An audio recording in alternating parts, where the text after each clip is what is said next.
Hi everyone. For those of you that don't know, and hopefully lots of you do, ASOS is a pure play online fashion retailer. And I'm actually probably going to echo the words of importance around creativity and technology in the sort of case study that I'm going to talk you through. So I think the first thing really to say is that ASOS is a word-of-mouth brand. We have a completely advocacy-led approach to marketing, so you never see us on TV or on billboards. I'm not saying that's not the right thing for anyone to do, but it's not what we do. And that was much easier 5 years ago, because 5 years ago there were fewer social networks, there was less competition, there were certainly less people doing delivery as well as we think we do delivery, and there were fewer influencers that we needed to engage. And I suppose what's challenging for us is, whilst we want to compete still now, we don't want to move to being a broadcaster brand, because that's not part of our DNA. So what we really needed to do was develop a framework that helped us turbocharge how our fans recommend us. So I suppose, and this stat is probably not a surprise to anyone, but I suppose the point is that recommendation is so important. It should be enough that we can drive the growth that we want to drive just by delivering a great service to our customers and encouraging them to share that experience with their friends. And I think the challenge for us is, how do we harness that, people's love for the brand, and give them the tools and the forum to recommend us to their friends and their peers? And more importantly, how do we do that at significant scale so that it will actually impact our business? So we developed a framework called Access All Asos. And I suppose the objective being, how do we get our existing fans to tell their friends who don't shop with us how great we are? And we've got globally about 8 million customers. And if you add up all of their average social followers on all of the platforms, that's about 1 billion people that we could be reaching via our customer base. And we target a 20-something customer, so all millennials, so all of those numbers in reality are probably higher than the averages they are for everyone on those platforms. So we created an application program called Access All Asos, which is about giving the customers that love us most more access to us. They could speak to our designers. We invited them to events. We sent them previews of our apps. And really, the whole point of that was just to get them talking about us more and more positively. And the KPIs that we put in place were, how many people have we got in our program? How much are they talking about us on social? So what's the earned media that goes with that? And how much traffic are they driving back to our website?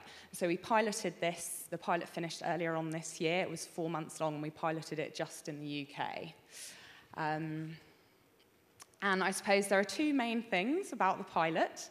So the first was recruitment. How do we get people into the program? And the second thing was management. What do we do with them once they're in the program? We've got about 1,200 people in the UK program now. At the end of the pilot, we had about 800 people in it.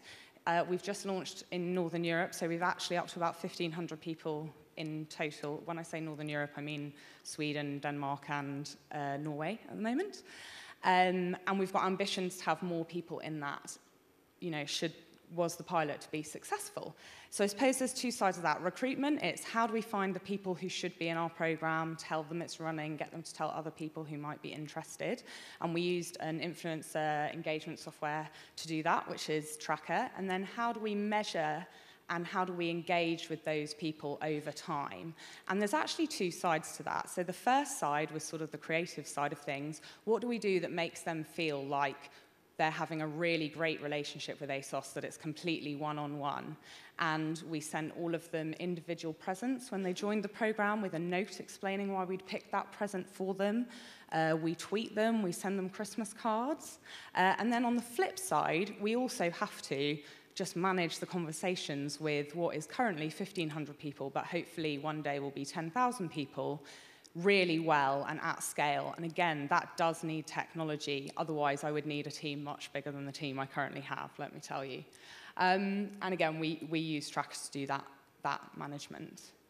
So this is just some examples of the gifts that we gave out to everyone when they joined the program, and this is probably the single best thing we did during the program.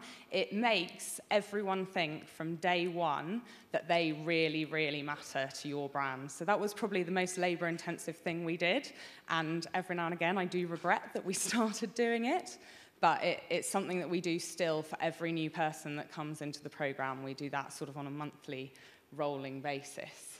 So I'm going to tell you a little bit about results and then some of the stuff that I think we learned from it.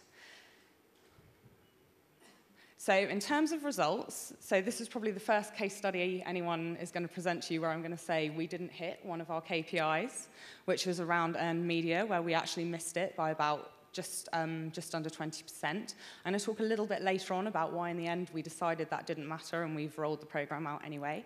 But in terms of the number of members that we got into the program, we beat our initial target by more than 50%, and we drove more than 25% again on the target we're expecting of traffic back into our website.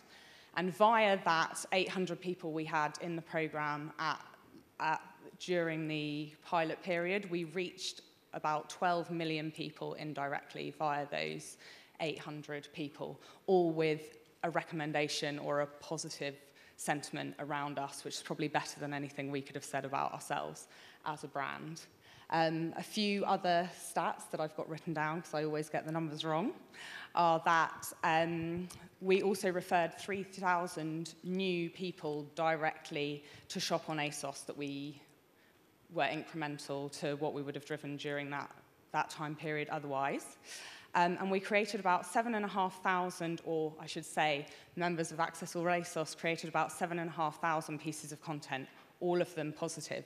So there are a few of them here. You probably can't read them, but some of them are videos of tours around our offices. Some of them are pictures of Christmas cards we sent them.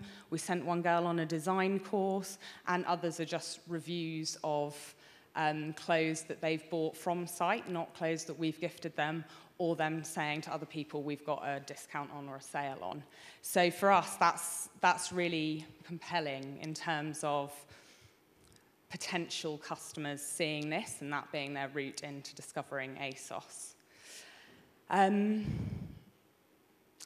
this, what I just want to show you here, I suppose, is the distribution of where that content was. So you'll see the vast majority of the content that we generated was on Twitter, but we also generated posts on Instagrams, blogs, Facebook. We also generated a lot of videos which aren't captured here. And one of the things that we can do here is we can look at all of this stuff and say, well, what types of activities that we do generate the most conversations, the most positive conversations about ASOS, so that as we take this out of pilot and into a full program, we can make the decisions about what activities we should be doing more of and what we should be doing less of. And I suppose the real thing that sort of stood out for me more than anything when we came to review this, and this wasn't something that we set up as a KPI at the start, but is something that we looked at the end, and is one of the things probably more than anything else made us think this is something that we want to roll out internationally.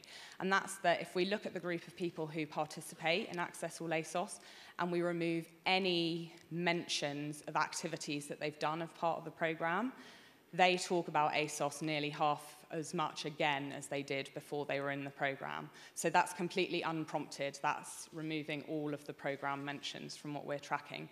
And for me, if we could do that at bigger and bigger scale, which is what we need technology for, then we would be able to drive a huge amount of business benefit when we look at what that refers back into ASOS.